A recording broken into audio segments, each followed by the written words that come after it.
I was living in Chicago, living alone. That was like a big wealth milestone. I was in my own apartment for the first time. I had a job downtown. I worked directly on the Chicago River. It was great. Life was good. Had a good job working in marketing for an architecture firm, but I just felt like life wasn't any fun. And I saw people online who seemed like they were living, to me at the time, compared to how I felt like they're living more than I am. These people are Right. traveling, they're building their own businesses. It looked like they were kind of doing it all, and I thought, all I'm doing is going to work, working 8, 9, 10 hours a day, coming home, watching Netflix and falling asleep. To me, it was not the life that I felt like I had aspired to, and I was afraid that if I stepped on that conveyor belt I was 23 at the time, where's this gonna go?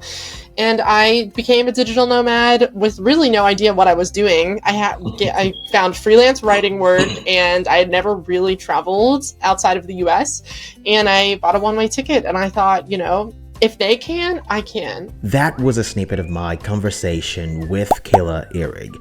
Kayla is a digital nomad, an entrepreneur through and through, and in this episode, Kayla shares her experience from living a regular life as an employee in corporate America to taking a leap of faith to follow a dream of world travel and building a business while doing so.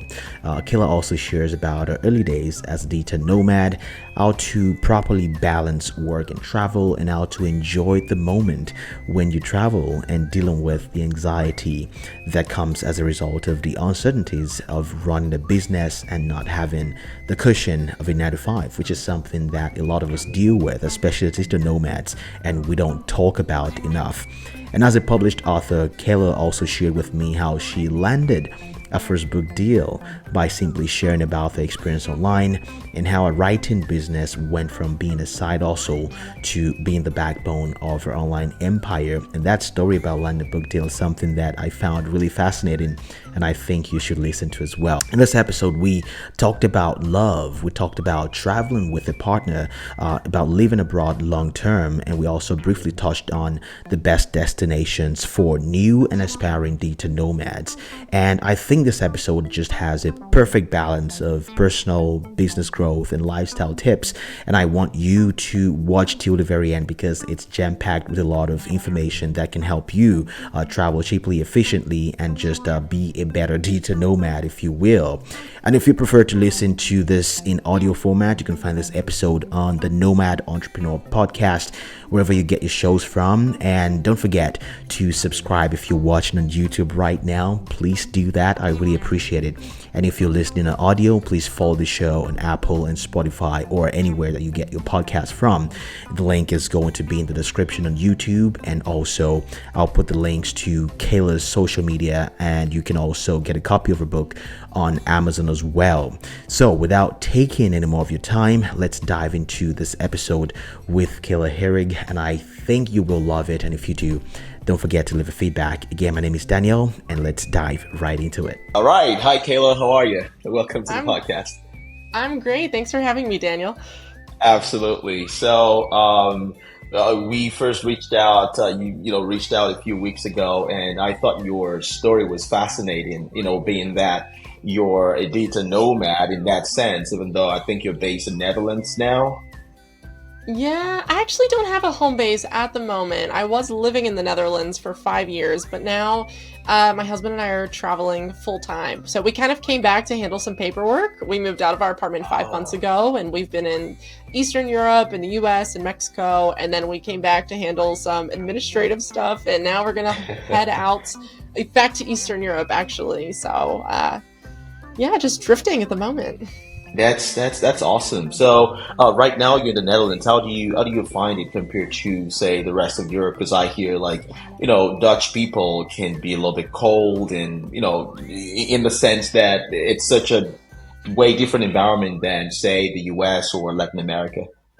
Oh, yeah. Actually, after spending 2 months in Mexico and coming back here, I think the first day I thought, no one smiles. No one smiles here, like in Latin America or even the US. Maybe there's Europeans, I tend to hear that they think Americans are kind of fake with their friendliness.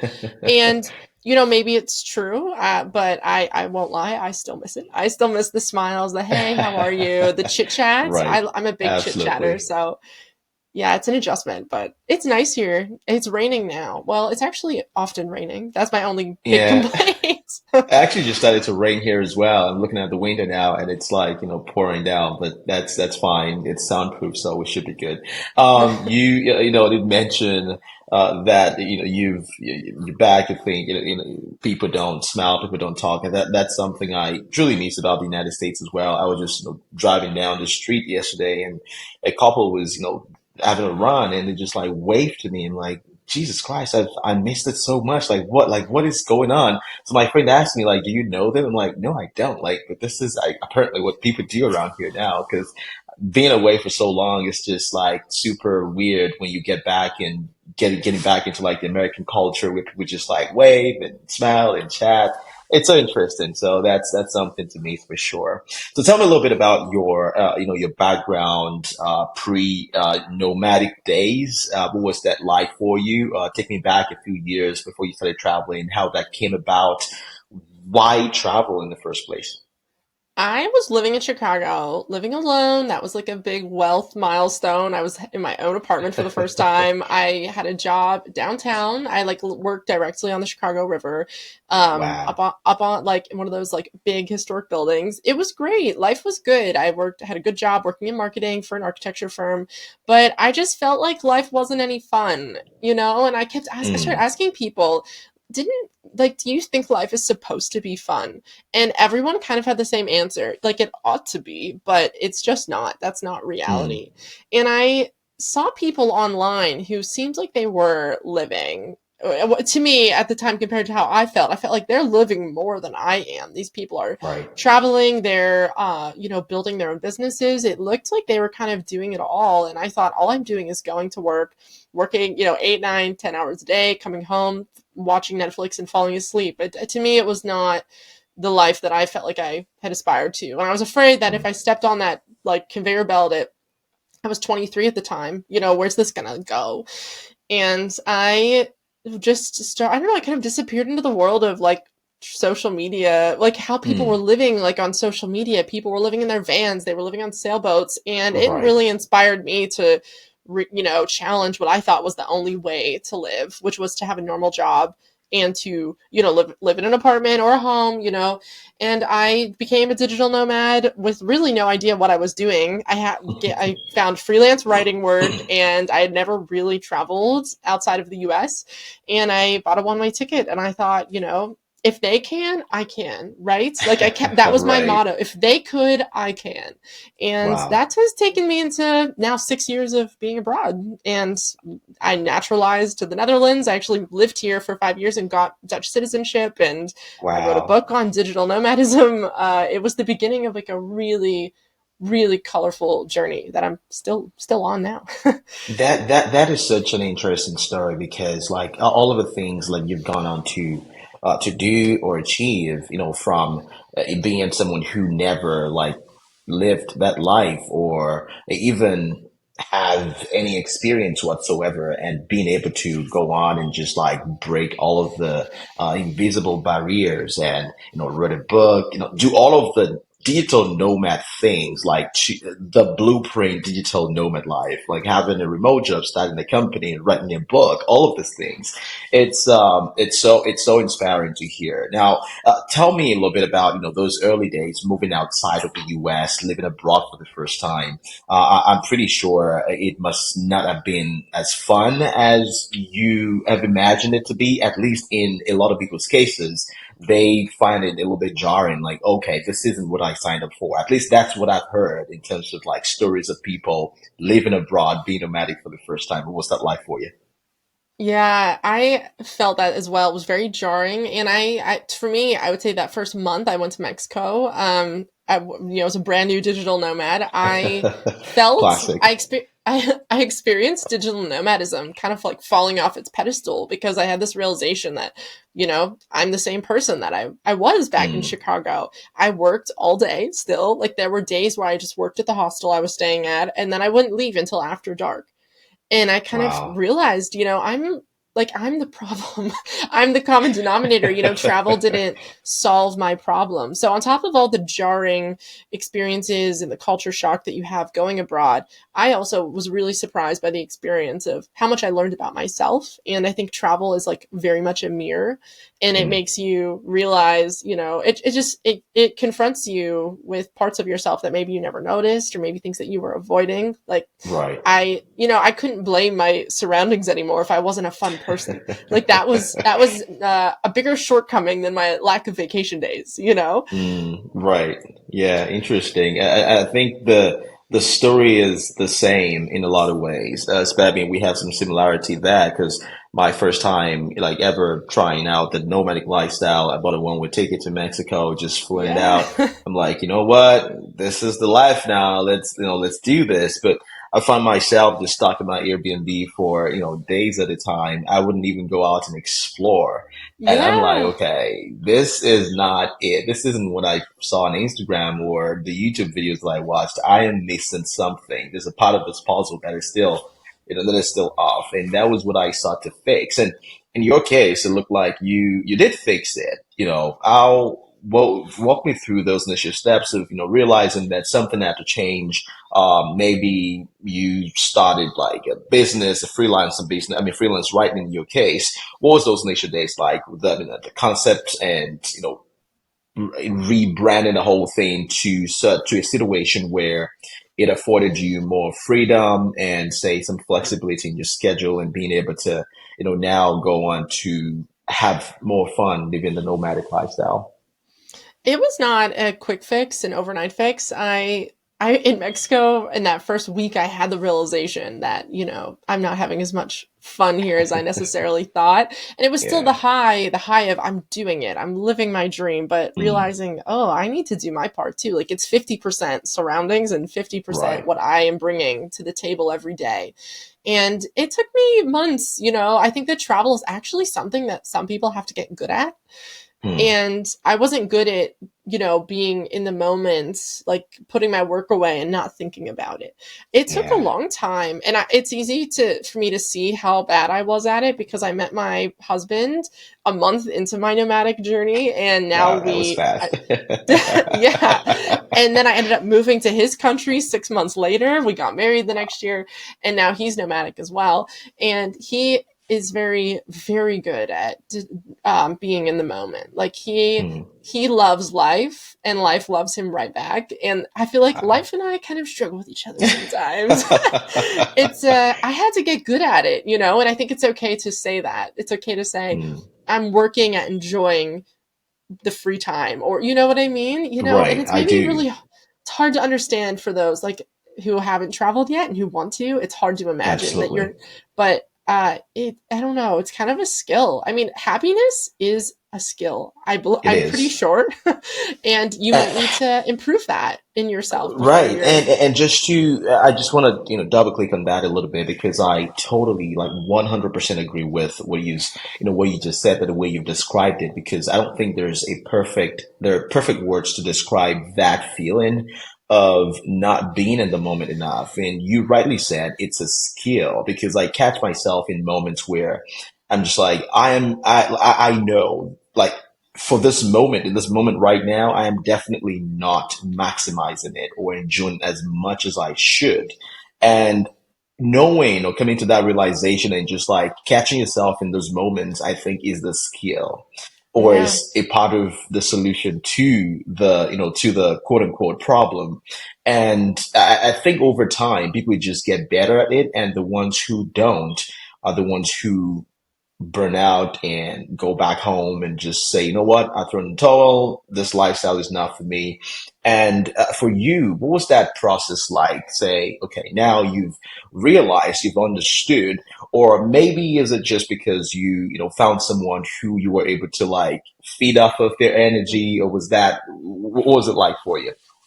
I think learning that other people experience their time, or you could experience life, but for me it's like experiencing their day, like their day to Mm, day. Seeing how differently some other people experience that is so impactful. In this case, I saw that from my husband, but of course from other people as well. Like, you see other people, you meet so many people traveling. If you stay in Right. hostels, this is particularly true, but even if you, I think that socializing on the road is also a bit of a skill, It but is. the more people you meet, the more you see that other people are processing things very Mm, differently and handling their life very differently. And at that time, I was really obsessed with this quote from Annie Dillard: "How we spend our days is how we spend our lives." mm, And I saw how other people were spending their days very differently than I was. And that it was a very long, slow process for me. Well, that honestly right. took me years to get good at. I I didn't know how to stop thinking about work, and I like Yeah. whenever I was at the beach, I was thinking about my inbox, and whenever I was That in was my so me. inbox, I was thinking about the beach.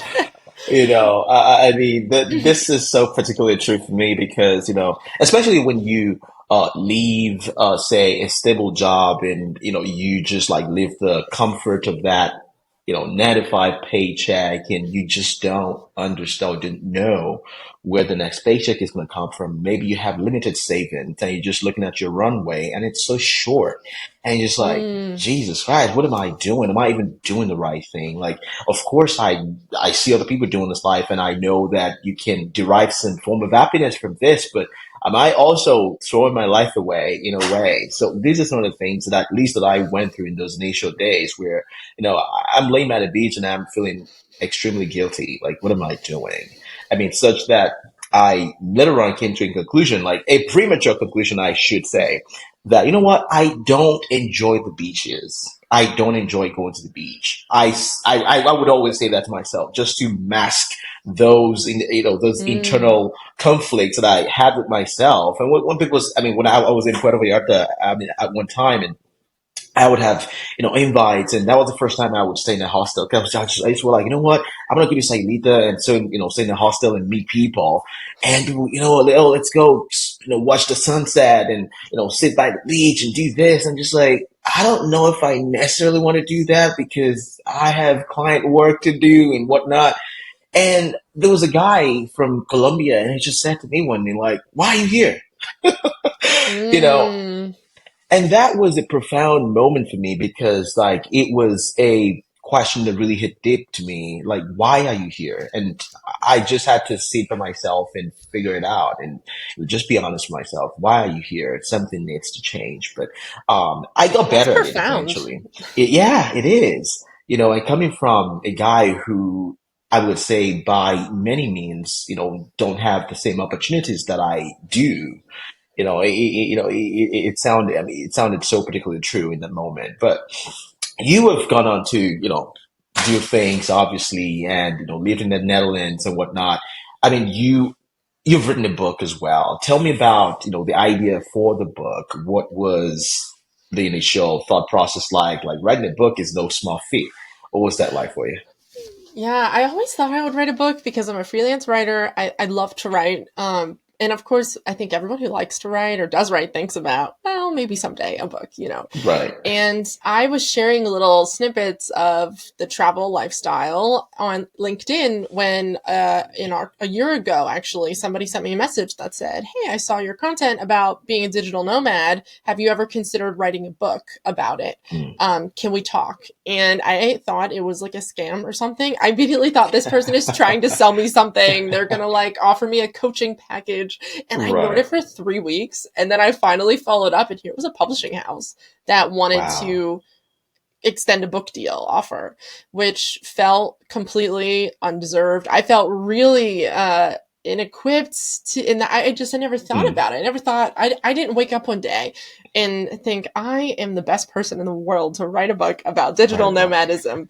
But they extended the offer, and I thought, well, my husband really kind of talked me into it. He said, you, not many people have their dream offered to them, Wow. and who if you turn that down, like, what are you doing? And I thought, oh, okay, you're right. And I love the topic so much. I can honestly say that I wrote the book in 6 months, and I enjoyed 85% of it. I enjoyed it so much. And I didn't make it about my experience alone Mm. because I'm one person. And I really made it about the movement. And I went back and I even found what I believe, and I say in the book, I'm almost positive, the first digital nomad who started traveling and working online in 1983.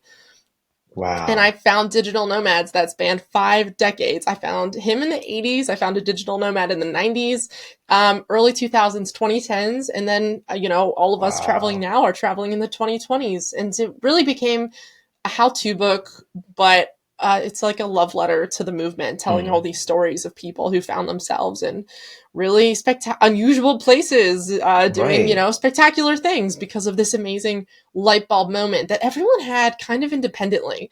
Now it's more of like a social light bulb moment. Like the pandemic was like Mm. society having a light bulb moment that you can actually Absolutely. work online, but like Stephen K. Roberts in the 80s, he had that light bulb moment on his own. And then in the 90s, Rob, oh gosh, I'm forgetting his last name. He had that light bulb moment in the 90s. And then all these people in the early 2000s who weren't connected in any way, and they Mm. all thought, I can make this happen. And Wow. yeah, everyone did for That's themselves. yeah. That's. I mean, when you said you found someone from the '80s, like, what was that like for them? Like, what did you? What was your biggest takeaway from your maybe conversation with this person from the '80s, 2000s, from these different generations? Give me one takeaway from this, periods of times, or what they took away that you learned in your process. Yeah, I interviewed Steven several times, and we kept in touch while I was writing. And he had a quote because he's also a writer, and on his Okay. website he had a quote that said, "You can't just dabble in passion; it's all or nothing." Hmm. And I think that is the most profound, like such a profound way to approach life. And his journey started in '83 with the first ever portable computer, and What? yeah, it was in his one of his computers, maybe two of his computers. I think he told me it was two. Are now living in the computer science and history and technology museum. Okay, I'm butchering the name of that museum, but they are in a That's museum. fine. I mean, I would tell people to go, pick up the book and, go read it. But yeah, I just wanted Yes, to give okay. from a first person perspective, but please go on. Yeah, it's just sorry, I'm going on and on. It was just a very cool story. And that signaled like the start of this kind of silently signaled the start of this, yeah, societal Mm, realization that we can work. Those of us who want to can work from anywhere. And that's beautiful, yeah, whether it's like, an island or, your partner's bedside whenever they're ill, yeah, or family, staying with family. It's about so much more than travel. It's about opportunity and what you offer yeah, yourself, kind of. yeah. That's pretty interesting. I mean, writing a book is no small thing. You said you enjoyed 85% of it. I'm pretty sure that those 15% must have been something, huh? Oh, yeah, there were some chapters, like the money chapter was very hard for me. I don't like to think about money very much, so that was hard. And yeah, that was the most challenging chapter. It was talking about money and how much do you Yeah. need and how do you crunch those numbers. Yeah, yeah, that's it. Yeah, I don't like thinking about the numbers as well. I just want to, have a lot of money and just travel and not think about, how much a flight ticket costs. I think we all want to do that. So Yes. you, you're, of course, I mean, you're a freelance writer, and that's how you've been able to, you've built your life around it as your, source of, revenue and, sustenance. And what was it like in the beginning? You started writing as a freelance, but that turned into something substantial. Uh, Talk to me about that journey and how that came to be and that transitioning to maybe like a hobby writer to maybe like a serious writer who can now say like, what, I am a writer full time, because not a lot of people get to say that. I mean, even if you do say that, we'll think, okay, you're a writer, okay, fine. I mean, you're probably starving or something. So tell me Yeah. about that a little bit. The starting point was taking any gig I could get, taking any Hmm. writing opportunity, no matter how poor of a fit it was or how, unequipped I was, like the subject matters were totally foreign. And now I get to be really picky. And I also have like regular contracts with really big companies, which is cool. Like HubSpot is, I can't believe I'm a writer for HubSpot now. And years ago, I was Wow. learning from HubSpot a lot, taking their free courses.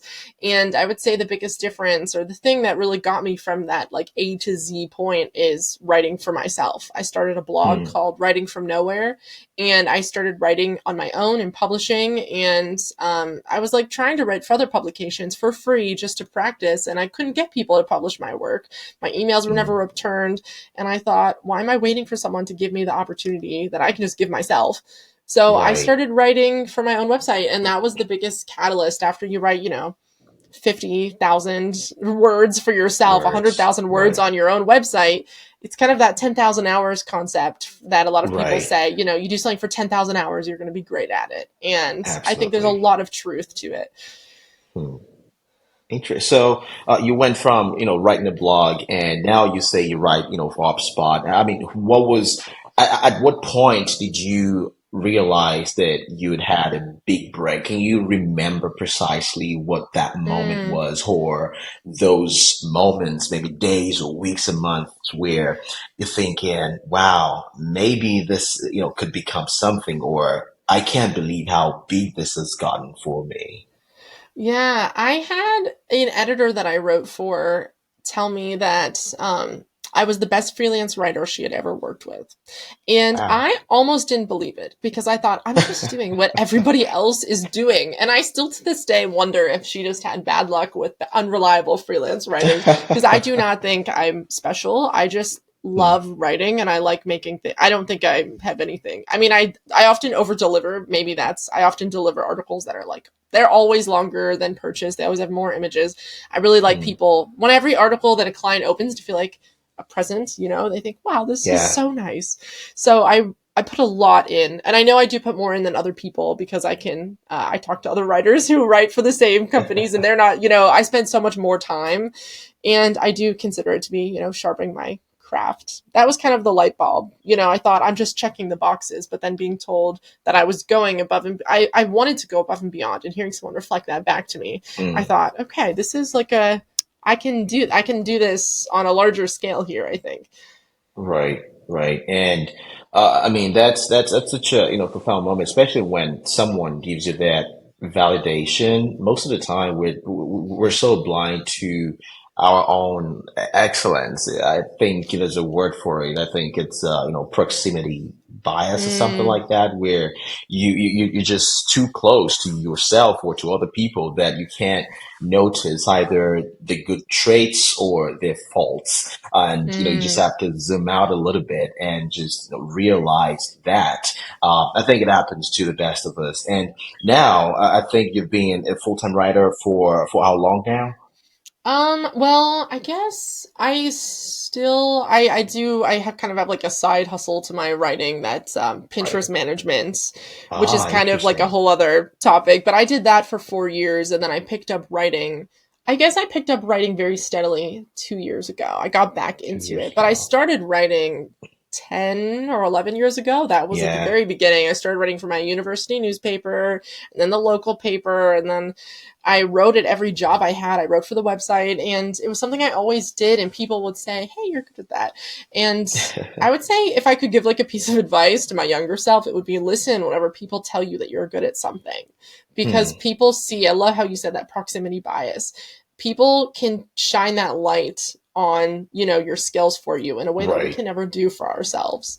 Absolutely, absolutely. And now I mean, you're full-time writer. I guess my question is like, how do you, structure your days in such a way that, because what we discussed earlier about, people still struggling to find balance between, travel and work, it's ever present, especially in the digital nomad community. I've met so many people, while traveling in hostels, even as I've gotten better myself at being in the moment and just enjoying it. And I just don't think I have enough, or my advice is good enough, or maybe like my experience is somewhat dissimilar to theirs, that my advice wouldn't necessarily fit into their lifestyle. So it's just kind of, it's just kind of nice to have like an aggregated like advice from different people in different fields. So this is just something I try to ask, everyone that I speak with. Like, how do you do it? I mean, how do you do it? And you and you and you, so we Yeah, can have sort of like not just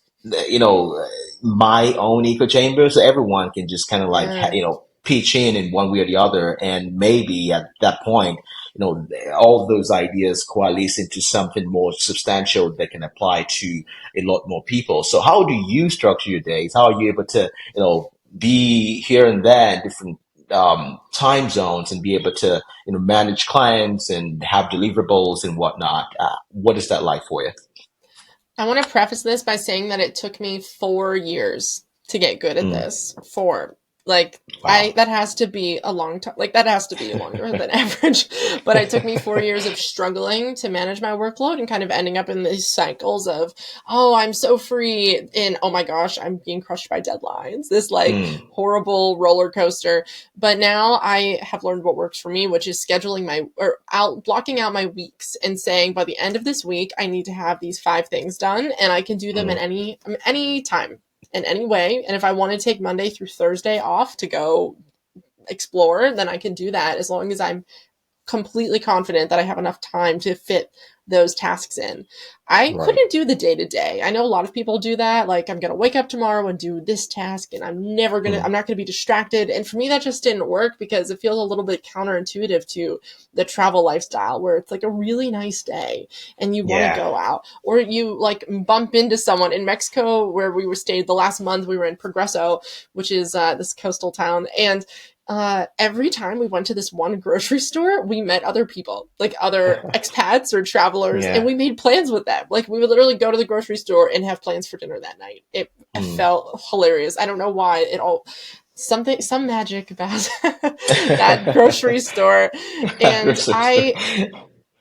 I couldn't possibly have controlled my day. Like, I can't do that. I can't say, well, I said I Right. would do this tonight. And even though it's not due for a week, I'm gonna do it anyway. So I need that flexibility and to go with the flow. Like, for me, the flow is very important. I know it's not important Mm, for everyone.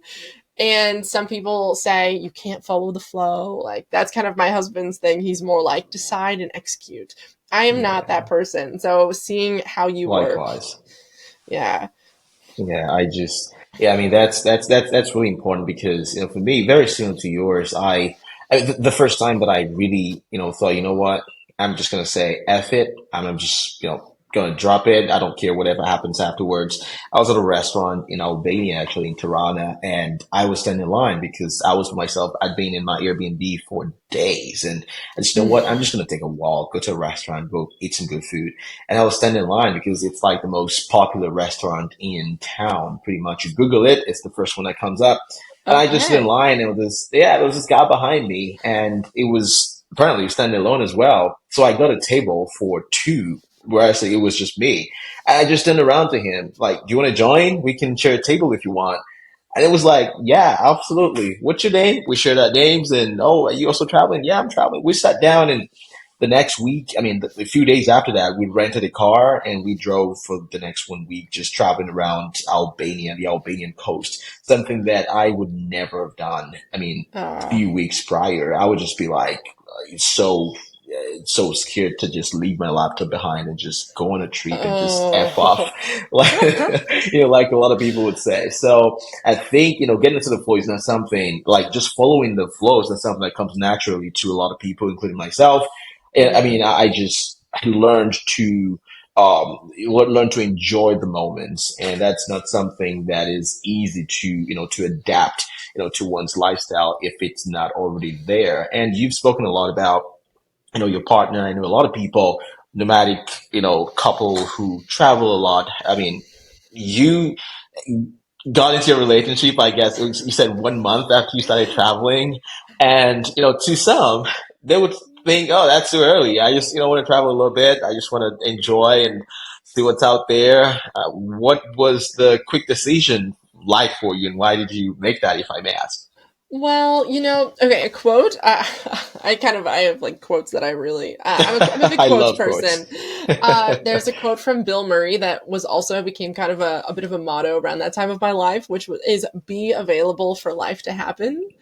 And Mm, I had to tell myself that meeting my husband, we met, yeah, a month into traveling, and we were just friends, but we traveled so we met in Guatemala and we traveled south overland to Panama. So all through Central. And I was actually going back to the US, and yeah, we decided to try to make it work. So Then I bought a ticket to Colombia and met up with him there. And then, yeah, I mean, you just know a lot of people, there's a lot of romance. If you're in a Yeah. hostel, you will hear, you will witness, you will see it happening, you will see the Absolutely. romance. Travel romance is a bit intense, more intense than normal romance. But Yes. yeah, I had to be available for life to happen. I didn't Yeah. expect to move to the Netherlands or, yeah, I didn't even And I'm just gonna necessarily. probe a little bit. When you said, you decided to make it work, was it like a conversation or just like, we just, a lot of people, oh, we just knew we wanted to make it work. Did you have a conversation about this, or was it like two hearts speaking, to each other? Well, we thought we were saying goodbye forever, and that was the moment where we, yeah, shared that we had stronger feelings for each other than just friends. Mm, And it was, yeah, I mean, you have to make a lot of hard decisions, a lot of decisions, I will say, whenever you're on the road. Like, if you're nomadic and you don't have a home base, you're always deciding, where am I going to go next? How long am I going to stay? right. Where am I going to stay? What am I going to eat? You're deciding all of this, and that also bleeds into your relationships. I made friends. Do I want to travel with them? Could Right. this person Absolutely. be someone special in my life? And I don't know how to. I don't know how that translates for other people in terms of travel romance. I haven't met many other people who have, married their travel Yeah, love. But a lot I of was people have just it though. yeah, I was just talking to someone in the last episode, Italia. I mean, she had almost very similar experience. She was traveling, met her now husband, and they've been married for a couple of years now. So I don't meet a lot, but when I do meet a lot, I like to, learn as much as I can from that experience. As a single man, maybe there's something I can, learn there, because we all struggle with these feelings and, these moments, and you just don't know because you don't know if it's actually a thing. But now that I know it's a thing, maybe we'll see some changes here, but we don't know. Anyway, what was, you've traveled together.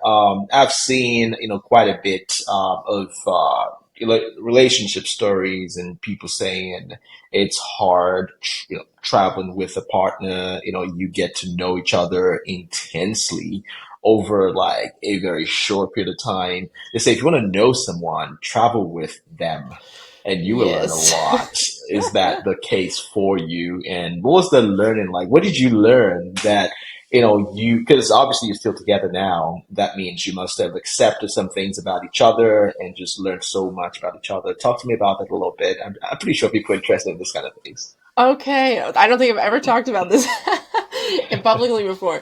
I've never been asked about my relationship. Well, yeah, whenever you're traveling, you are together all the time. Like, I actually had Mm, to justify this on my immigration paperwork because whenever I moved to the Netherlands, I was sponsored on the partnership visa, and you have to explain that you're a real couple because I mm, guess every country is just used with people trying to pretend to be absolutely. couples. And we hadn't been together. We only known each other a few months. And I wrote on there, we have been together every moment since we met. We eat together, and even in hostels, whenever we were, just friends, they are sleeping in the bunk above you in the hostel. You are Right. together constantly. And to spend, I think we spent about, I think, 5 or 6 months together nonstop, and to never get sick of being together. I mean, that was, yeah, it wasn't hard for me. It wasn't a question. I was really aware that this is it. And even moving to the Netherlands, he went back to teaching. He was a high school teacher, and we didn't like being apart. We wanted to Mm, spend, we were used to being together. And yeah. I told him, I'm going to start an online business. And because I was still freelancing kind of as just a means to an end. And I told him, I'm going to make it a real business, and then you can quit teaching and we can spend all of our time together running the business. Mm, And I did. 2 years after that, he retired from teaching and he joined the business full time. And now wow. I've never once gotten sick of Berrien. No, it's not been one day in the last 6 years. So, Wow.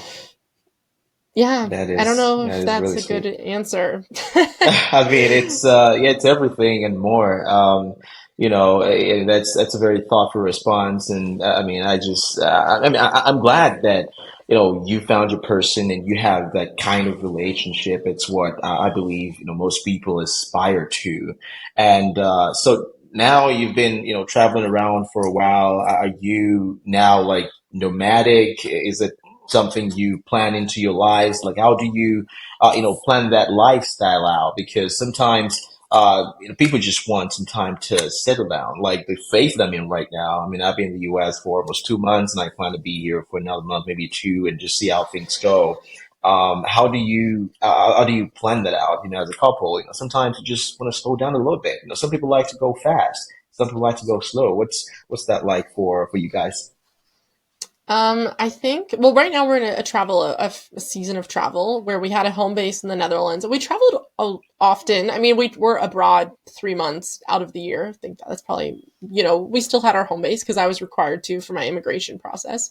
So we had our apartment. We had this one room apartment that we ran our business from and saved as much money as we could to travel in our free time. But yeah, now we're fully nomadic, and life just goes through seasons. That was a season of like growing herbs and getting book collections, and my very own's a musician playing guitar at home, and now we're in a season Hmm. of travel. And whenever we feel like we need to change, we adjust the speed. I think that's kind of the big thing. If you're fully nomadic, you can Right. say, I'm done. I need a home base. I need a couch that's mine. I need to know where I'm going to the grocery store every day. And Absolutely. for us, that comes down to speed.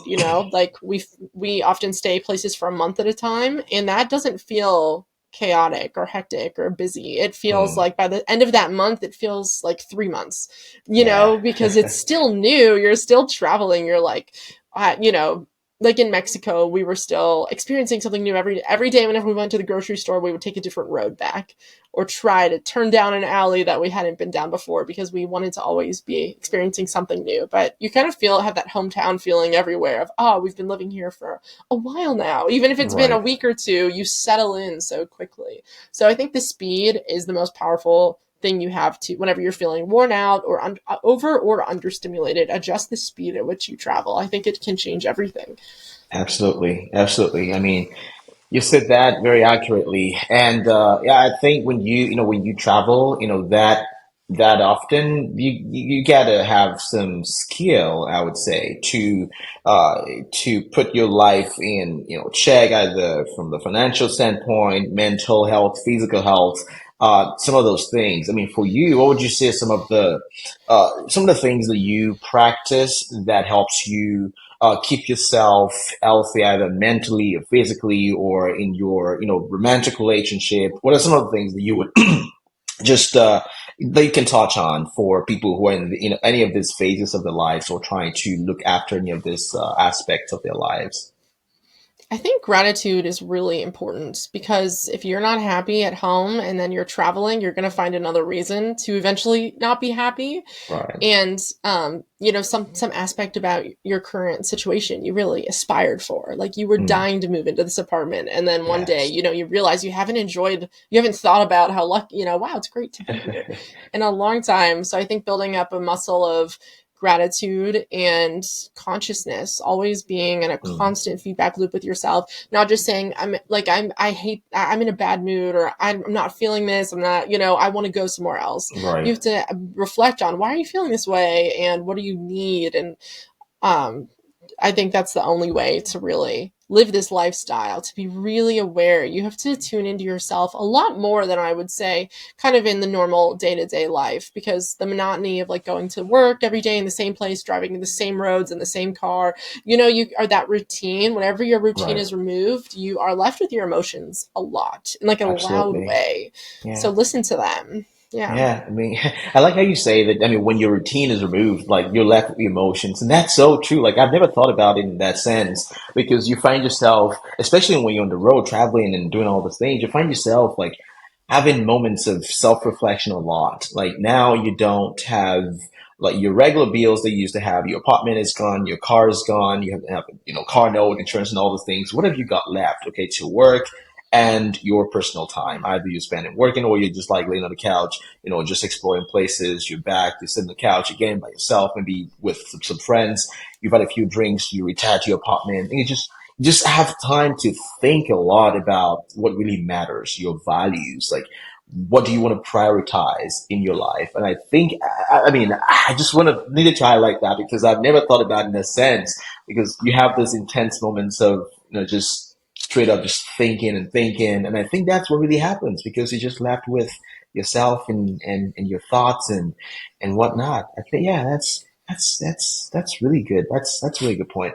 Yeah, I just want to talk about like, I mean, just generally the digital nomad movement because I'm seeing a lot of of course, it's growing bigger than ever, and at the same time, you've had some, I would say, some veteran nomads like yourself and some other people that I've spoken with, just kind of thinking it's at a point where maybe it's plateaued a little bit. I just want to get your general thoughts on the digital nomad movement itself.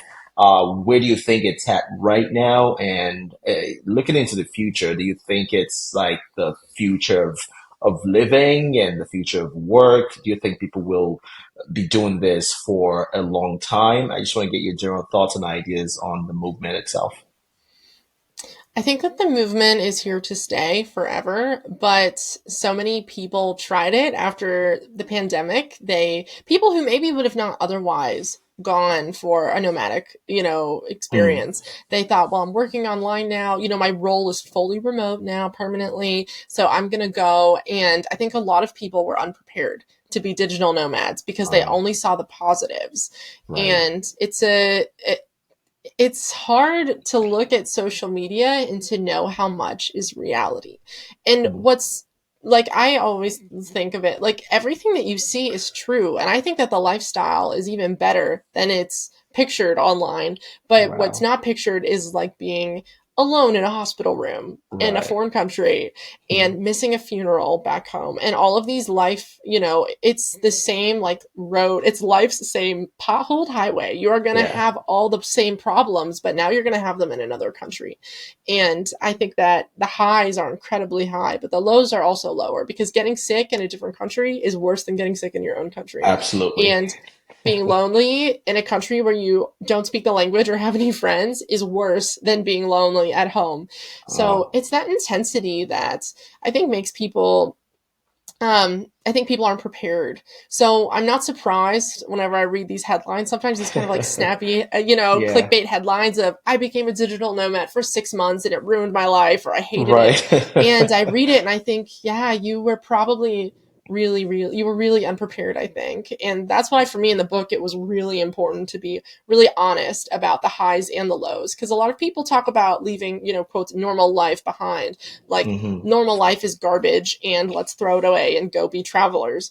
And in reality, whenever normal life is a good thing and traveling is a good thing, and whenever you choose travel over normal life, you lose as well. It's not all positives, Right. like you lose the ability to go to a doctor that you can fluently speak to, and you lose a lot of things. So Absolutely. it's not fair. The image is not complete that Yeah, people see. absolutely. It's almost like we're trying to make, it's like we're making unfair comparisons between our normal life and life on the road. And I was reading an article a few months ago where someone, I think it was a TikTok, and there was this lady who, no, I think it was a Twitter thread.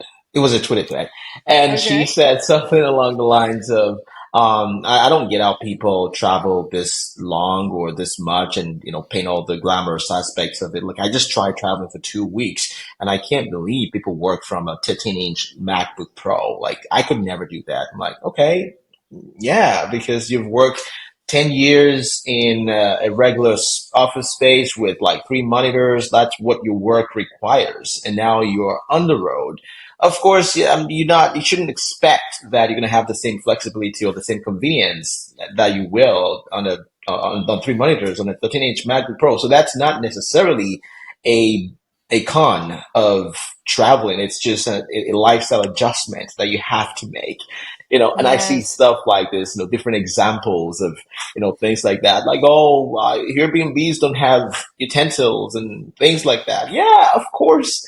If you Yep. want to leave it an Airbnb, plan to make some adjustments or go to the store and get yours if you're planning to stay for 3 months or something like that. So I think it's the unfair Yeah. adjustment. I mean, unfair comparison that really gets me. Like, in my feelings a little bit like, no, that's not fair. Like you can't say Mm, that. You can't make these comparisons, you know.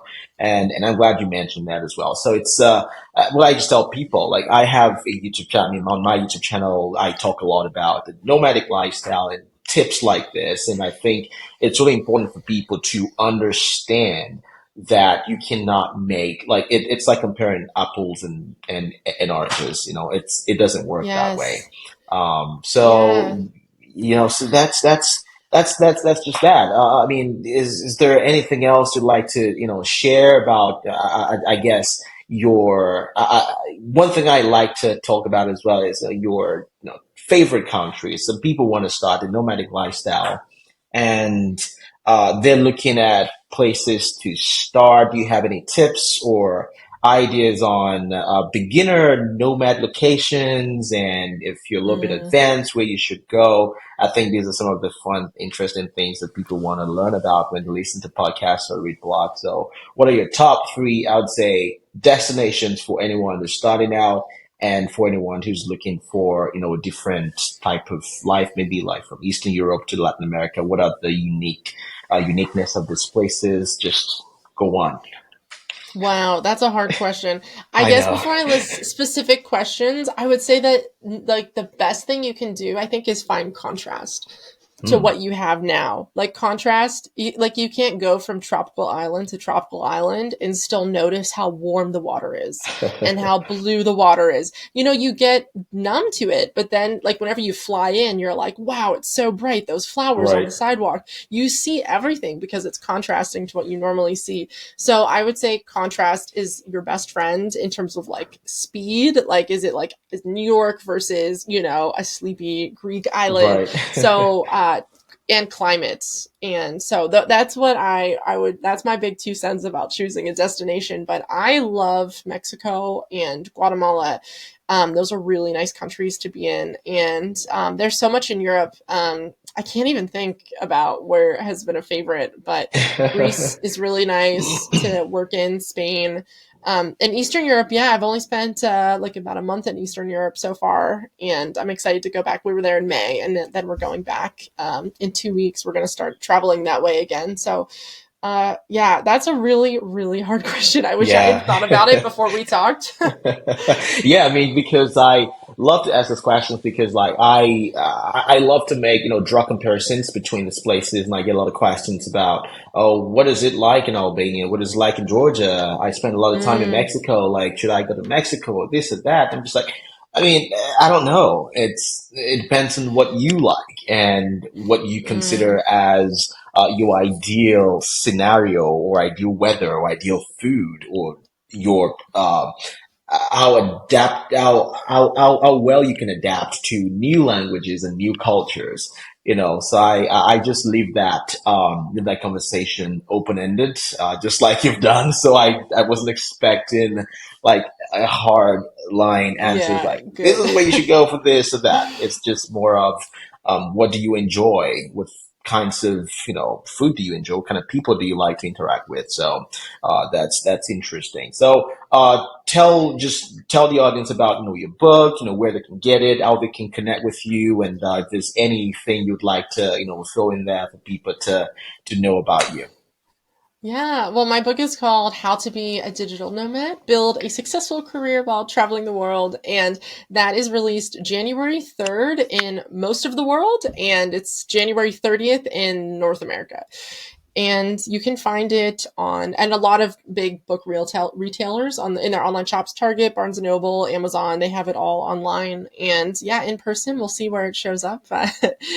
Where the book will appear on shelves, I don't have that information yet, but I would love to talk to anyone who's interested. It's a how-to step-by-step guide to make it really feel very approachable and kind of demystify the lifestyle. Take some of the like mystique and take some of the mystery out of it in a good way, that you feel like you're confidently choosing something that's right for you instead of just taking a guess at something that feels cool and adventurous. But Yeah. yeah, if anyone wants to talk, they can email me at kayla@writingfromnowhere.com. I'm happy to talk to anyone about any aspect of the lifestyle. And yeah, it would be really great to connect.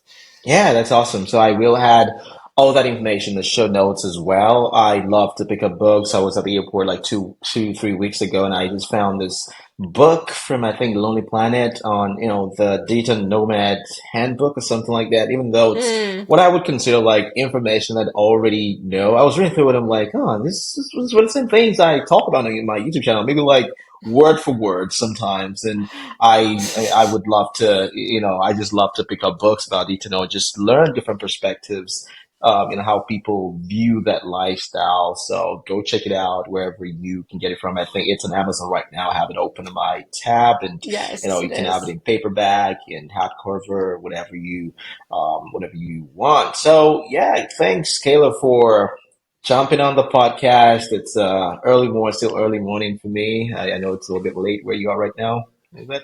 Thank you so much for having me, Daniel. It was so fun talking. Yeah, absolutely. I will leave all the information in the show notes, and hopefully I can, bring you back at some point. Or I'm heading down Mexico in, I guess, a week for Dia de los Muertos. Ooh. It's a huge celebration. Will you be around there at that time for the Dia de Dead? No, I'm back in Europe actually, so Oh, yeah, you said that. For some reason I thought you were. that's all right. My mind is also still in Mexico. I love Mexico so much. It's like one of my favorite places, and I go. I spent last year. I was there for like 6 months out of the year, so Yeah. it's interesting. Well, thanks again for coming. My regards to your husband. Hopefully, we can have you both on Oh, the thank podcast you. soon at some point. Oh, I would love that. He would maybe love that. I'm not sure.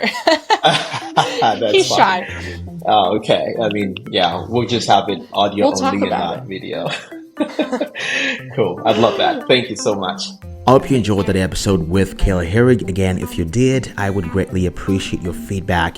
It really helps this channel, this podcast a lot. And if you're listening on any podcast app, either that's Apple, Spotify, make sure to follow, leave a review. On Apple, you can scroll to the very bottom. And on Spotify, you can just tap any of the stars button on the Spotify app, and it will prompt you to leave a review. On Apple and Spotify, it's pretty straightforward. And on YouTube, if you're watching this, please don't forget to subscribe. I really appreciate it. Again, check out the links in the description and in the show notes if you are a digital nomad and just want to check out some of the tools that I use in traveling cheaply, efficiently, and affordably. I greatly appreciate it. Again, my name is Danielle, and this is another episode of the Nomad Entrepreneur Podcast on YouTube and Spotify and Apple, everywhere. I appreciate you listening and tuning in today, and I will talk to you in the next one. Take care now. Bye.